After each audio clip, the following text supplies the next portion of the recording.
जो लक्ष्य चुना था समझ आने लगा है। जीएलए यूनिवर्सिटी, उच्च लक्ष्य की निश्चित प्राप्ति। पिछले एपिसोड में आपने देखा, क्या राशि के आधार पर किसी पर्सन का नेचर प्रिडिक्ट किया जा सकता है? जब दो लोगों की लव मैरिज होती है, जैसे आपने अभी कहा 18 से कम मिले हैं तो आप कहते हैं कि पुअर मैच मेकिंग है, एंड 18 से ज़्यादा मिले हैं तो कहते हैं कि नहीं अच्छी है मैरिज आप कर सकते हैं। बिल्कुल 100% गलत तरीका है। अगर जैसे आपने प्रिडिक्ट किया कि फ्यूचर ठीक नहीं है और फिर भी अगर वो लोग शादी कर लेते हैं, यहाँ पे मैरिज एक आपकी ट्रेजेडी ना बन जाए, है ना, मैरिज आपकी लाइफ एंडिंग ना बन जाए। आज के पॉडकास्ट एपिसोड में राहु केतु बहुत डरते हैं लोग इनसे, तो क्या हमेशा Rahu Ketu negative impact he डालते हैं? शनि की 7.5, शनि की महादशा, बहुत डरते हैं लोग इनसे, मतलब नाम सुन के भी डर लग जाता है। क्या है ये और इनसे कैसे बचे? कहते हैं यथा पिंडे तथा ब्रह्मांडे। एक एड आता है कि मेरी गर्लफ्रेंड 3 दिन में मिल जाएगी, दिस वे। ये ज्योतिष इतनी छोटी सी चीज के लिए नहीं बना। महामृत्युंजय का जाप करवाते हैं कई बार कि अगर किसी व्यक्ति की मृत्यु होने वाली है या मतलब कोई किसी खतरे में है उससे बचाने के लिए, क्या वो वर्क करती है? को एक छोटा सा नीलम पहनने से शनि चेंज हो जाएगा, ये आप खुद सोचिए कहाँ प्रैक्टिकल है। एनी हाउ ना, वो लोनली है, अकेले हैं। जब वो अकेले होते हैं। नमस्कार, यूनिक समय पॉडकास्ट में आप सभी का बहुत बहुत स्वागत है। अगर आप लगातार हमारे वीडियोस देख रहे हैं तो हमारे चैनल को सब्सक्राइब जरूर करें। आपका सब्सक्रिप्शन हमारे लिए बहुत मायने लगता है। हर बार हम कोशिश करते हैं आपके लिए कुछ और बेहतर लेकर आए। कोशिश करेंगे आपको इजी से इजी वर्ड्स में हम पूरी एस्ट्रोलॉजी समझा सके। तो चलिए मिलते हैं एस्ट्रोलॉजर आचार्य सुचित्रा जी से।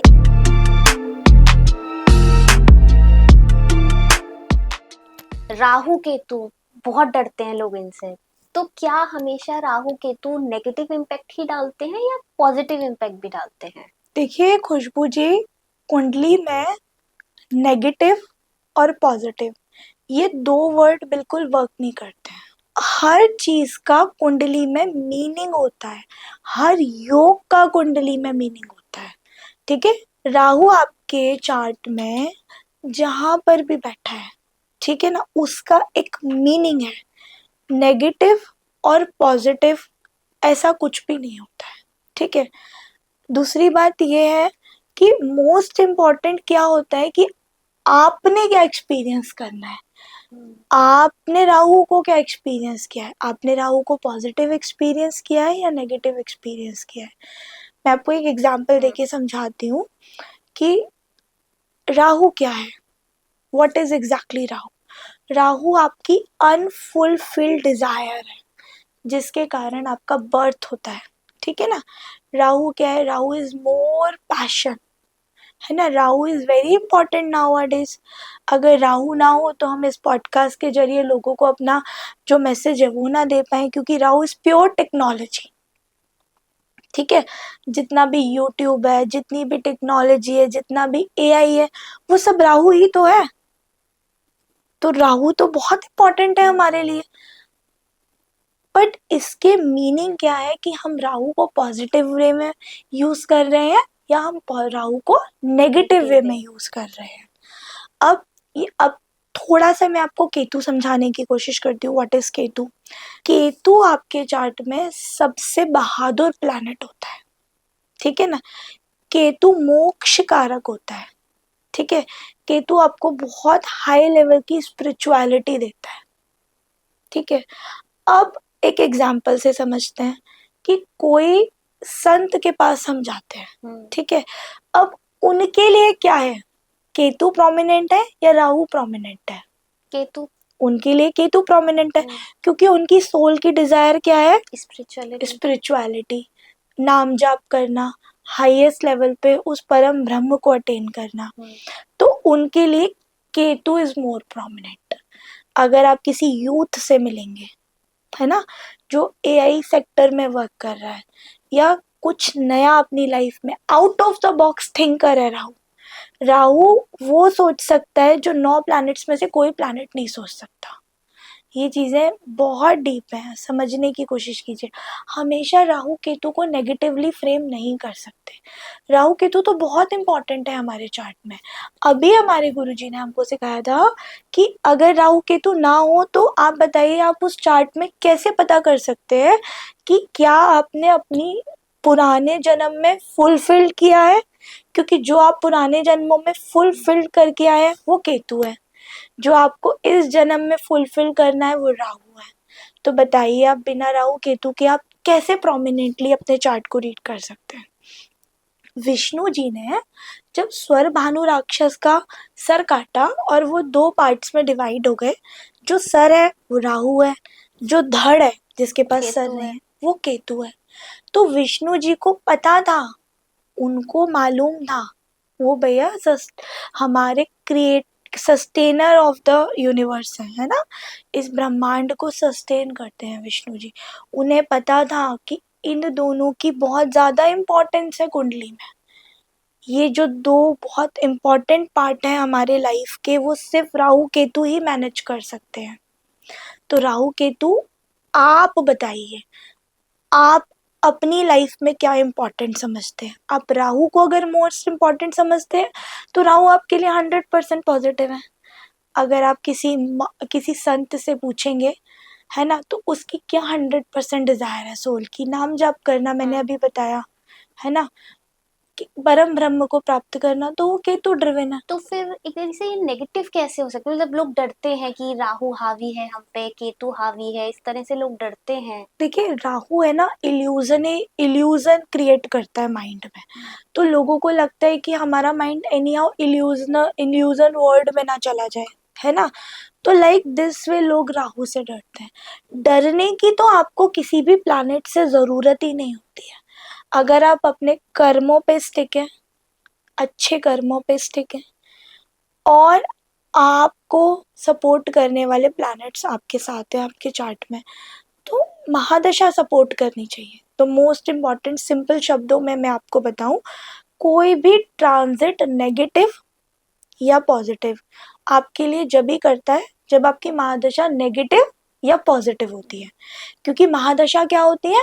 वो आपकी लाइफ का एरोप्लेन चलाने वाला पायलट है।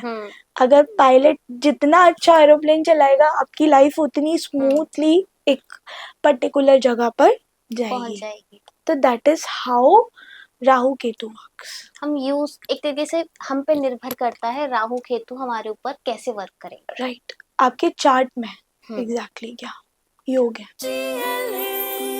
जो लक्ष्य चुना था समझ आने लगा है। जीएलए यूनिवर्सिटी, उच्च लक्ष्य की निश्चित प्राप्ति। शनि की 7.5, शनि की महादशा, बहुत डरते हैं लोग इनसे, मतलब नाम सुन के भी डर लग जाता है। क्या है ये और इनसे कैसे बचें? 7.5, जैसे आपने पूछा, 7.5 एक ट्रांजिट होता है, गोचर। गो का मतलब होता है गाँव, गऊ या बैल, और चर का मतलब मुनि पराशर ने हमें बृहद पराशराहोरा शास्त्र में बताया है कि जो आपने अपने कर्मों का फील्ड जो आपने तैयार किया है, उस पे प्लैनेट्स जाते हैं और उसके फ्रूट्स आपको प्रदान करते हैं। जो आपने अपने कर्मों से बोया है, उस खेत के कर्म के फल आपको प्रदान करते हैं। ये मतलब है गोचर का। अब जब शनि का गोचर चंद्रमा के ऊपर से होता है, तो उस पीरियड को 7.5 बोला जाता है। शनि ने चंद्रमा को चूज किया, है ना। शनि ने बोला मेरी 7.5 जब होगी चंद्रमा के ऊपर से होगी, क्योंकि चंद्रमा क्या है? चंद्रमा आपके मन का कारक है। जब भी हमारी लाइफ में कुछ अच्छी सिचुएशन आती है या कोई खराब सिचुएशन आती है, तो सबसे पहले क्या होता है खुशबू जी? आपकी मनोस्थिति बिगड़ना शुरू हो जाती है ना। तो शनि वही करता है। शनि सबसे पहले आपके माइंड पे वर्क करता है ना। शनि आपके मन पे वर्क करता है, आपके थॉट प्रोसेस पे वर्क करता है, उसको थोड़ा स्लो डाउन कर देता है, ठीक है। शनि आपके कर्मों का फल आपको देता है 7.5 के पीरियड में। शनि आपको वही देता है जो आपने 20-25 सालों में अपने कर्म किए होते हैं ना, उनके फ्रूट्स को शनि आपको, वो चाहे अच्छे हो चाहे बुरे हो। तभी आपने कभी सुना होगा बहुत से लोग 7.5 में बहुत ऊपर भी जाते हैं, बहुत उन्हें हाइक भी मिलती है। शनि ही एक ऐसा प्लैनेट है जो राजा भी बनाता है और रंक भी बनाता है। तो शनि को थोड़ी आपको सिर्फ पनिशमेंट ही देना है, या शनि को थोड़ी आपको सिर्फ अच्छी चीजें ही देनी है। शनि सिर्फ वही देते हैं जैसे कर्म आपने किए होते हैं। तो जो लोग कहते हैं ना 7.5 शनि की 7.5 शनि की 7.5, नहीं, 7.5 शनि की नहीं है, 7.5 आपके कर्मों की है। ठीक है, जो कर्म आपने करे हैं। क्योंकि अगर आपने किसी का मर्डर किया है फॉर एग्जाम्पल, तो जजमेंट लिखने वाले जज आपको आपके कर्मों के हिसाब से सजा देंगे। जो कॉन्स्टिट्यूशन में उस अपराध के लिए जो सजा लिखी हुई है, वही सजा आपको जजमेंट देने वाले जज देंगे। तो वो जो जज है ना, वो शनि है। जो जजमेंट की जो एल्गोरिदम है, हमारे कर्मों की एल्गोरिदम है, जो शिवजी ने बनाई है ना, जो प्रकृति ने, मदर नेचर ने बनाई है, तो वो ही उसी एल्गोरिदम पे शनि वर्क करते हैं। तो आपको आपकी लाइफ में 7.5 से डरने की बिल्कुल भी जरूरत नहीं है। अगर आपके कर्म अच्छे हैं और आपने अपनी लाइफ में अपने कर्मों पे प्रधानता देके अच्छे काम किए हुए हैं, तो आपको 7.5 से बिल्कुल डरने की जरूरत नहीं है। पिछले जन्मों के कर्म भी काम करते हैं? पिछले जन्मों के कर्म से ही तो हमारे इस जन्म के भाग्य का निर्माण हुआ है। जो कर्म हम प्रारब्ध में करके आए हैं, वही तो हम इस जन्म में उसको। अगर जैसे हमारे पिछले जन्म के जो कर्म है वो खराब है, लेकिन इस जन्म में हमारे कर्म जो है वो अच्छे हैं, तो हमें क्या मिलेगा? देखिए, पिछले जन्म के अगर आपके कर्म खराब है, तो आपको आपकी लाइफ में स्ट्रगल में मिलेंगे। कुछ डिफिकल्ट पोजीशन पे आपके प्लैनेट्स बैठे भी होंगे। बट इस जन्म में आपके कर्म अच्छे हैं, और इस जन्म में आपने सात्विकता, एक अच्छे पाथ को चूज कर रखा। आपको किसी गुरु का संग मिल गया है ना, आपको अच्छे माँ बाप मिल गए जिससे आपके संस्कार बहुत अच्छे हैं। तभी आप अच्छे कर्म करेंगे जब आपके संस्कार अच्छे होंगे, है ना। अदरवाइज आप अच्छे कर्म नहीं करेंगे। आप अच्छे और बुरे दोनों टाइम्स में अपने माइंड को स्टेबल पाएंगे, अनस्टेबल नहीं पाएंगे। आप दुख में भी नाम सिमरन करके निकल जाएंगे। एक आपकी बात से ना मुझे विवेकानंद जी की बात बड़ी अच्छी याद आई है। जब हम अपनी चिंताओं को, विवेकानंद जी ने बहुत अच्छी बात कही है, जब हम अपनी चिंताओं को आस्था में परिवर्तित कर देते हैं ना, तो भगवान भी हमारा जो स्ट्रगल है ना, उसको आशीर्वाद में परिवर्तित कर देता है। लाइक दिस वे, अगर आप अपनी चिंताओं को आस्था में चेंज कर देंगे, तो भगवान भी आपके जो स्ट्रगल है, आपके परिश्रम है, जो आपको मिलने वाला है, उसको आशीर्वाद में चेंज कर देंगे। 7.5 को आपने काफी पॉजिटिव वे में समझाया और समझ में आई बात। एक चीज और है, जैसे एस्ट्रोलॉजी और या हम कहें ज्योतिषी और अंधविश्वास के बीच में बहुत थिन लाइन होती है, उसको डिफरेंशिएट कैसे करें? क्योंकि कई बार हम ज्योतिषी पढ़ते पढ़ते या फिर किसी ज्योतिषी की बात सुनते सुनते कब अंधविश्वास में पहुंच जाते हैं पता नहीं चलता। तो कैसे पता करें कब ज्योतिषी है और कब हम अंधविश्वास में चले गए? देखिए, ज्योतिष और अंधविश्वास में बिल्कुल भी थिन लाइन नहीं है। ज्योतिष और अंधविश्वास में एक बहुत बड़ा जमीन और आसमान जितना अंतर है। अब समझिए क्यों। ज्योतिष is a pure knowledge, pure knowledge है ज्योतिष, ठीक है। ब्रह्मांड के सौर मंडल में जितने भी तत्व होते हैं, 5 तत्व, उतने ही 5 तत्व से हमारा ये शरीर मिलके बना होता है।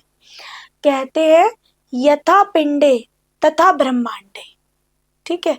तो जो ब्रह्मांड में प्लैनेटरी पोजीशंस चलती हैं, ठीक है, प्लैनेट्स रिवॉल्व करते हैं, वो किस किस कैसे कैसे समीकरण ब्रह्मांड में बनाते हैं, वही समीकरण हमारे माइंड में, क्योंकि जो हमारे बॉडी में जो 7 चक्रास हैं, वही समीकरण हमारे बॉडी में उस ब्रह्मांड के हिसाब से बदलते रहते हैं।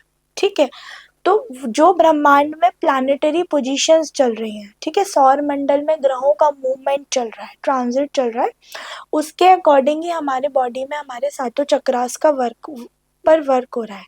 हमारे ऋषि मुनियों ने आज से 1 लाख वर्ष पूर्व भी पूरा पंचांग लिख दिया था, और उस पंचांग की कैलकुलेशन आज भी 100% बिल्कुल सटीक है।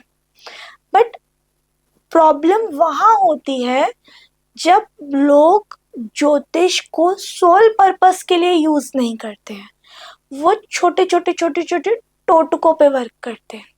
ठीक है, कि बहुत मैं देखती हूँ, एक ऐड आता है कि मेरी गर्लफ्रेंड लाइक 3 दिन में मिल जाएगी, लाइक दिस वे। ऐसा, ये ज्योतिष इतनी छोटी सी चीज के लिए नहीं बना। फिर आप उसके लिए ज्योतिषी के पास जाते हैं, वो आपको 1-2 टोटके, रेमेडी जिसको बोलते हैं, वो बता देता है, आप वो कर लेते हैं। ये ज्योतिष नहीं है। फिर आप अंधविश्वास में चले गए, आपने उसको मिस्टिसिज्म में खुद से ही कन्वर्ट कर दिया। जब आप ज्योतिषी के पास अपने सोल पर्पस को लेके जाएंगे, है ना, अपने कर्म को दिखाने के लिए लेके जाएंगे कि मैं क्या एग्जैक्टली फ्यूचर में कर सकता हूँ, मेरा पोटेंशियल ऑफ द चार्ट क्या है, तो आप ज्योतिष को 100% रेजोनेट करेंगे। ज्योतिष कभी भी गलत नहीं हो सकता। मेरी गणना कभी गलत हो सकती है, क्योंकि मैं ज्योतिषी हूँ, इंसान भी हूँ, गणना मेरी गलत हो सकती है, पर ज्योतिष कभी भी गलत नहीं हो सकता। ज्योतिष में कहीं पर भी अंधविश्वास की कोई जगह नहीं है।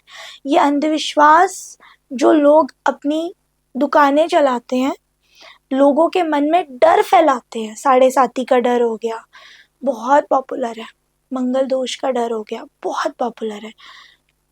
सबसे पहले नेटिव जाता है ना ज्योतिषी के पास, तो वो उसके मॉरल को डाउन करते हैं, सेल्फ मोरल को डाउन करते हैं, उसको कुछ चीज़ों में नेगेटिव इफेक्ट डालते हैं।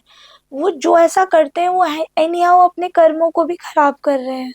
ठीक है, ज्योतिषी वो अच्छा होता है जो आपके चार्ट में ray of hope, her chart में रे ऑफ होप भगवान ने दी है ना, हर चार्ट में भगवान ने हमको दिया है कि ये इस नेटिव के लिए बेनिफिशियल है, इसको बताओ। ये है एग्जैक्टली ज्योतिष। ठीक है, नेगेटिव इज नॉट ऑलवेज ज्योतिष। Find out the positivity from the chart और उस नेटिव को उस पॉजिटिविटी के साथ आगे लेके जाना, ये है ज्योतिष। अगर आप मेरे पास आएंगे, मैं आपको 3-4 आपके कुछ डरा दूं, सबसे पहले आपके मोरल को डाउन कर दूं, सबसे पहले मैं आपके 3-4 ऐसी चीज़ों को प्रेडिक्ट कर दूं जिससे आप डर जाएं, तो आप अंधविश्वास में चले जाएंगे। वहाँ ज्योतिषी अपने कर्मों को खराब कर रहे हैं और कुछ भी नहीं कर रहे हैं। We need to be very specific, क्योंकि ये बहुत डिवाइन साइंस है ना।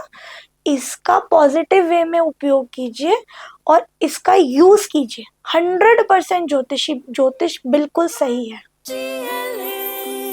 जो लक्ष्य चुना था समझ आने लगा है। GLA यूनिवर्सिटी, उच्च लक्ष्य की निश्चित प्राप्ति।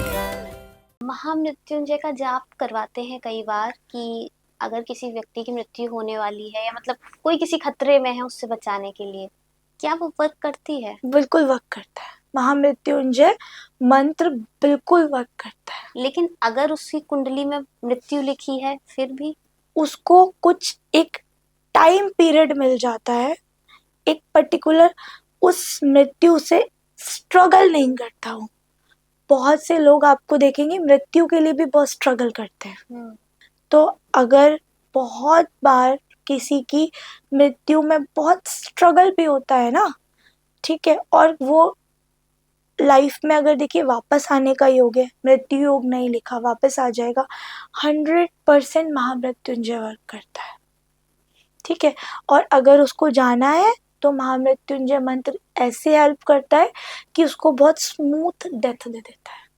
समझ रहे हैं आप? ये भी बहुत इम्पोर्टेंट है समझना। बहुत दिनों भी तक बहुत खतरनाक हो सकती है। बहुत बहुत लगता है कि वो नेटिव खुद कहता है कि मैं एनी हाउ चला जाऊं अपने हाथ पैरों से, है ना, सिमट जाऊं, मैं परेशानी ना मेरे को इतनी ना हो, ठीक है। तो उसमें भी महामृत्युंजय बहुत हेल्प करता है। एक्चुअली हमारे स्टाफ भी आपसे बहुत कुछ जानना चाह रहा था, तो एक दो लोग हैं जिनके कुछ सवाल हैं जो मैं आपसे करना चाहूंगी, जी जिसकी डेट ऑफ बर्थ मैंने आपको बताई थी। जी बताइए। इसका सवाल है कि इनकी लव मैरिज होगी या अरेंज मैरिज होगी? लव और अफेयर्स तो इनके मेरे हिसाब से तो कंटिन्यूड होंगे, बट इसको मैरिज में चेंज करने में इनको बहुत प्रॉब्लम आएगी, बिकॉज इनके फादर, मुझे ऐसा लगता है चार्ट से, कि अग्री नहीं है। तो फादर इनके अग्री नहीं है, तो लास्ट में ये अरेंज मैरिज की तरफ ही प्रोसीड करेंगे। मतलब chances love arrange marriage, marriage के ज्यादा। राइट, लव मैरिज के इतने चांसेस नहीं दिख रहे नेक्स्ट मैं अनन्या के बारे में बात करना चाहूंगी। हैं। जी बताएं। अनन्या का सवाल है कि एक तरीके से आगे गवर्नमेंट करियर में क्या अपॉर्चुनिटीज मिल सकती हैं, गवर्नमेंट जॉब हो सकती है या नहीं हो सकती, या किस फील्ड में ये आगे बढ़े, ये इनका सवाल है। देखिए, बच्ची छोटी है, 17 साल की बच्ची है, बट इंटेलिजेंट ये बच्ची बहुत है, क्योंकि इस बच्ची के सरस्वती योग बना हुआ है और लगन में ही सरस्वती योग बना हुआ है, तो बच्ची बहुत इंटेलिजेंट है, ठीक है। और गवर्नमेंट जॉब के लिए जो हम मेन कारक देखते हैं वो सूर्य देखते हैं, और जो अभी आपके पूछने से पहले हमने इसके चार्ट पे पूरा स्टडी किया, विद इन अ मिनट एक पर्टिकुलर करियर के लिए प्रेडिक्शन देना, it is not the right thing. जो हमने अभी स्टडी किया उसके बेसिस पे मैं आपको बता रही हूँ, ये बच्ची गवर्नमेंट जॉब के लिए जा सकती है, और इसके चार्ट में फॉरेन से रिलेटेड भी वर्क दिख रहा है, तो either she will go to the government job का योग है। अगर ये ट्राई करती हैं तो गवर्नमेंट जॉब प्रोमिनेंटली है इनके चार्ट में। कार्यकांक्षा लग्ना जो हम बनाते हैं वहाँ से भी गवर्नमेंट जॉब के योग दिखते हैं। दूसरा, अगर ये फॉरेन रिलेटेड कोई वर्क करती हैं, लाइक फॉरेन कंपनी या फॉरेन लैंग्वेजेस पढ़ती हैं, तो वहाँ से भी इनके करियर में अच्छी ग्रोथ इनको मिलने के चांसेस हैं। वापस पॉडकास्ट के क्वेश्चंस पे आते हैं। मेडिकल एस्ट्रोलॉजी क्या है और ये कैसे काम करती है? देखिए, मेडिकल एस्ट्रोलॉजी हमारे ज्योतिष की सबसे पुरानी ब्रांच है ना। हमारे ज्योतिष की कई ब्रांचेस हैं, जिसमें से एक ब्रांच है मेडिकल एस्ट्रोलॉजी। अब मेडिकल एस्ट्रोलॉजी वर्क कैसे करती है, ठीक है। हमारे चार्ट में 12 हाउसेस होते हैं, तो वो जो 12 हाउसेस होते हैं वो हमारे एक पर्टिकुलर बॉडी पार्ट को रिप्रेजेंट करते हैं, ठीक है। अब मेडिकल एस्ट्रोलॉजी में प्रोमिनेंटली जो हमारे त्रिक भाव होते हैं, जो दुष्टाना भाव होते हैं, उनका बहुत इम्पोर्टेंट रोल होता है, ठीक है। अब यहाँ मैं आपके सारे भाव तो नहीं समझा सकती हूँ, बट एक एग्जाम्पल के थ्रू मैं आपको समझाती हूँ। जो हमारा 8th हाउस होता है ना, वो हमारा लाइलाज बीमारियों का हाउस होता है। वो हमारे को सडन इवेंट ट्रिगर करता है हमारी लाइफ में। कोई नेटिव अच्छा खासा है, सडनली वो एकदम से बहुत बीमार पड़ गया, ठीक है, MOF हो गया, मल्टी ऑर्गन फेलियर हो गए, तो वहाँ पे आपको 8th हाउस का बहुत प्रोमिनेंट रोल मिलेगा। 8th हाउस का प्लैनेट आपके जिस जिस घर में बैठेगा ना, और वो प्लैनेट पर्टिकुलर किस बीमारी का नैसर्गिक कारक है, जैसे जुपिटर है ना, जुपिटर आपकी लिवर की बीमारियां देता है आपको, है ना। जुपिटर आपको फैट से रिलेटेड प्रॉब्लम देता है, डायबिटीज जुपिटर देता है आपको। तो इस टाइप से प्लैनेट्स, हाउसेस और आपके चार्ट के कॉम्बिनेशन को मिक्स करके हम नेटिव को हेल्प करते हैं कैसे आप प्रेजेंट में और फ्यूचर में उन बीमारियों से प्रिकॉशन ले सकते हैं, या आप उनसे बहुत सारी रेमेडीज हमारे शास्त्रों में दे रखी है, उनसे क्योर हो सकते हैं। डायग्नोज भी मेडिकल एस्ट्रोलॉजी के थ्रू कर सकते हैं और हम क्योर भी कर सकते हैं। मतलब एस्ट्रोलॉजी आपकी बीमारियों में भी काम करती है? बिल्कुल 100% करती है। देखिए, जितने भी हमारे ऋषि मुनि थे ना पहले, वो एस्ट्रोलॉजर भी थे और वो वैद्य भी थे, वो डॉक्टर भी थे अपने आप से। उनको एक एक चीज की बहुत डीप रूटेड नॉलेज थी। तो उन्होंने पहले शास्त्रों में सब कुछ लिख के दिया हुआ था कि इस प्लैनेट से रिलेटेड ये बीमारी है। जैसे मंगल है, वो ब्लड का कारक होता है ना। आपके बॉडी में जितने भी ब्लड से रिलेटेड बीमारी होती है, पहले बीमारी सबसे पहले मंगल के थ्रू ही ट्रिगर करती है। ब्लड में इन्फेक्शन हो गया है ना, ब्लड से रिलेटेड और भी बहुत सारी प्रॉब्लम्स हो गई। तो उस मंगल को हम प्रोमिनेंटली देखते हैं कहाँ आपके चार्ट में बैठा है, कैसे वो आपके चार्ट में मारक प्ले कर रहा है, बाधक प्ले कर रहा है ना। तो इन सब चीज़ों के को कंबाइन करके जब हम एक प्रिडिक्शन देते हैं, वो मेडिकल एस्ट्रोलॉजी के थ्रू ही देते हैं। आजकल हर चीज में एआई की एंट्री हो गई है, हर चीज आसान हो गई है एआई के थ्रू। अब हम देख रहे हैं जैसे कि एस्ट्रोलॉजी में भी एआई आ गया है। कई एप्स हैं जिसमें एआई हमारी कुंडली देखकर बताता है। तो आपको क्या लगता है, ये एस्ट्रोलॉजी के फ्यूचर के लिए अच्छा है या फिर नहीं, या एक तरीके से वो ज्योतिषियों का सब्स्टिट्यूट बन सकता है एआई? अच्छा, खुशबू जी पहले एक बात बताइए, एआई को जरा मुझे उसका फुल फॉर्म बताइए। Artificial intelligence. जब जो चीज आर्टिफिशियल इंटेलिजेंस है, it is not the pure intelligence. अगर कोई ज्योतिषी होता है ना, उसको राज ज्योतिष की नॉलेज होती है। मतलब उसको अपने गुरु की परंपरा जो 40-50-100 सालों से उसको गुरु के जो बहुत डीप रूटेड हिडन नॉलेज है, जो हमारे गुरुओं ने हमें दी है, वो हमें मिली हुई है। ठीक है। और ये ज्ञान ही इतना डीप है जो आप बिना गुरु कृपा के प्राप्ति नहीं कर सकते। तो आर्टिफिशियल इंटेलिजेंस, जो इंटेलिजेंस भी नहीं है, आर्टिफिशियल इंटेलिजेंस है, वो कैसे आपको बताइए रिप्लेस कर सकता है? वो कैसे आपको राइट गाइडेंस दे सकता है आपकी लाइफ में? बिल्कुल गलत है। और कोई भी एआई आ जाए, वो आपके गुरु परंपरा के ज्ञान को कभी भी रिप्लेस नहीं कर सकता। जो लक्ष्य चुना था समझ आने लगा है। जीएलए यूनिवर्सिटी, उच्च लक्ष्य की निश्चित प्राप्ति। यूथ की लाइफ में क्या इम्पोर्टेंस है एस्ट्रोलॉजी की? आजकल हम देखें तो यूथ नहीं विश्वास करते एस्ट्रोलॉजी में, किस्मत में, कर्म पे विश्वास करते हैं। तो ऐसे लोगों को आप कैसे समझाएंगी? देखिए, आप बिल्कुल कर्मों पे विश्वास कीजिए। मैं तो हमेशा ही कहती हूँ बिलीव इन योर कर्मा। ठीक है। बट यूथ जब कोई हमारे पास आता है, मेरे पास बहुत सारे चार्ट्स आते हैं पेरेंट्स के कि मैम एग्जैक्टली इसको मैं किस फील्ड में डालूं, है ना।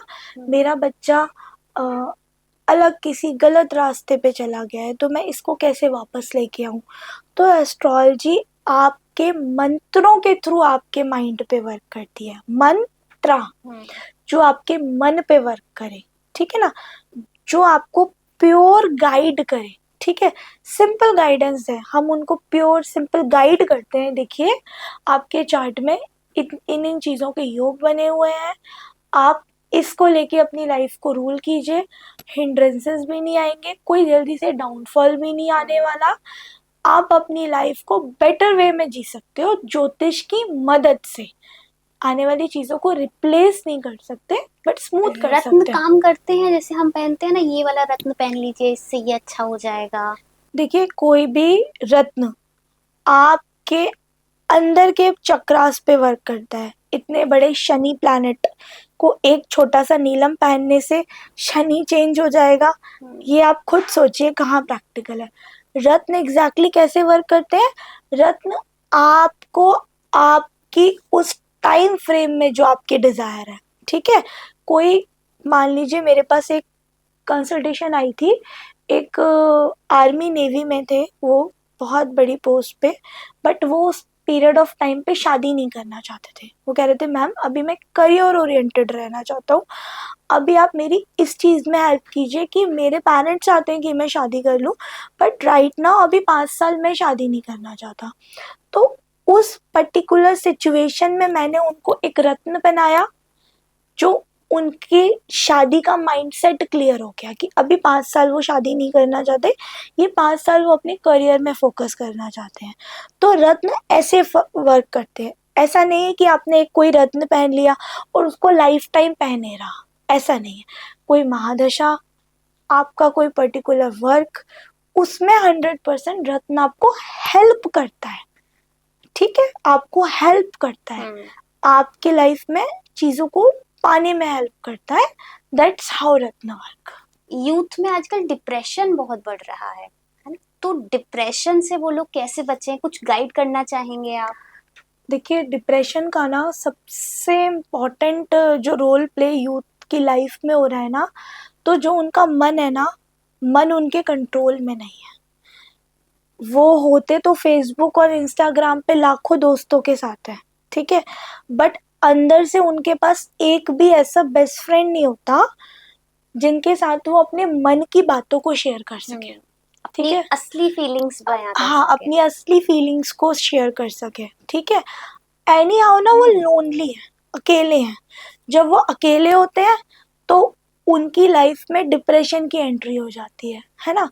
वो कि एनी हाउ उसको दूर करने के लिए एडिक्टिव चीज़ों की तरफ चल जाते हैं, ठीक है। चंद्रमा अगर किसी की कुंडली में, चंद्रमा जो मन का कारक है, वो डिफिकल्ट सिचुएशन में है, ठीक है, वो आपको डिप्रेशन में डालने वाली सिचुएशन आपके चार्ट में पैदा कर देता है। जैसे चंद्रमा राहु केतु के साथ है, ठीक है, महादशा भी ट्रिगर हो गई चंद्रमा की, ठीक है। चंद्रमा आपके 0 से 1 डिग्री का है तो आपका मन स्टेबल नहीं है, कमजोर है। चंद्रमा is the fastest moving planet. देखा है आपका मन कितना चंचल होता है। अभी यहाँ है, 1 मिनट में आप दुबई में कहीं हैं, वहाँ सोचने लग जाएंगी। मन की स्पीड कितनी हाई है, ठीक है। तो यूथ को क्या करना चाहिए, अपने मन पे कंट्रोल करना चाहिए, है ना। उनको मेडिटेशन करना चाहिए। वो कोई भी तरीके की रेमेडी ना करें, कुछ भी ना करें, वो मन पे वर्क करें, मेडिटेट करें, ठीक है। एनी हाउ वो अपने कुछ टाइम पीरियड अपनी माँ के साथ स्पेंड करें, क्योंकि चंद्रमा माँ का भी कारक होता है ना। अपनी मूनलाइट में थोड़ा टाइम स्पेंड करें, ठीक है। और व्हाट एग्जैक्टली यू वांट, आप अपने आप से पूछें, ये इस चीज़ में मैं क्यों जाता जा रहा हूँ, है ना। मेरे माइंड में depression, loneliness, attack, panic attack ये क्यों आ रहे हैं। सबसे पहले आप अपने पे वर्क कीजिए, ठीक है, तो आप इससे 100% हील हो सकते हैं। जब मेरे पास कोई चार्ट आता है तो मैं उसको देखती हूँ कि विच प्लैनेट इज अफेक्टिंग, क्या नक्षत्र है, क्या एग्जैक्टली कर्म है जिस बच्चे को ये प्रॉब्लम हो रही है। हम कर्मा अलाइनमेंट टेक्निक के थ्रू उसको रेक्टिफाई और हेल्प 100% ज्योतिष के माध्यम से कर सकते हैं। और बहुत सारे लोगों को मैंने, डिप्रेशन के लोगों को ट्रीट किया भी है। Now they are happy. वो डिप्रेशन जानते ही नहीं क्या होता है, they are very happy. That is good, right. तो एस्ट्रोलॉजी बिल्कुल हेल्प करती है आपको। आज आपसे बहुत कुछ जाना एस्ट्रोलॉजी के बारे में। एक तरीके से मुझे ABCD भी नहीं पता था, बट नाउ मुझे कुछ पता है। मैं कह सकती हूँ, किसी से बात कर सकती हूँ कि हाँ, मुझे एस्ट्रोलॉजी के बारे में बहुत कुछ पता है। एस्ट्रोलॉजी बहुत डीप है, बहुत डीप है, बहुत बट deep। आपने बहुत इजी शब्दों में हमें समझाया, उसके लिए बहुत बहुत धन्यवाद। और हमें टाइम देने के लिए भी बहुत बहुत धन्यवाद कि आपने हमें टाइम दिया। थैंक यू सो मच खुशबू जी। आपके चैनल के लिए all the very best and thank you so much. और कोशिश करेंगे कि एक बार फिर भविष्य में पॉडकास्ट करें, वो क्योंकि हमारे पास भी समय की एक सीमा है। क्योंकि एक तरह से ज्योतिषी जो है वो बहुत डीप सब्जेक्ट है, हम उसको थोड़े से टाइम में खत्म नहीं कर सकते जी। तो आज हमने कुछ जाना, कोशिश करेंगे भविष्य में और आपसे जानने को मिलता रहे। बहुत बहुत धन्यवाद। इसी तरह के बेहतरीन पॉडकास्ट के लिए आप भी जुड़े रहिए हमारे चैनल के साथ। धन्यवाद।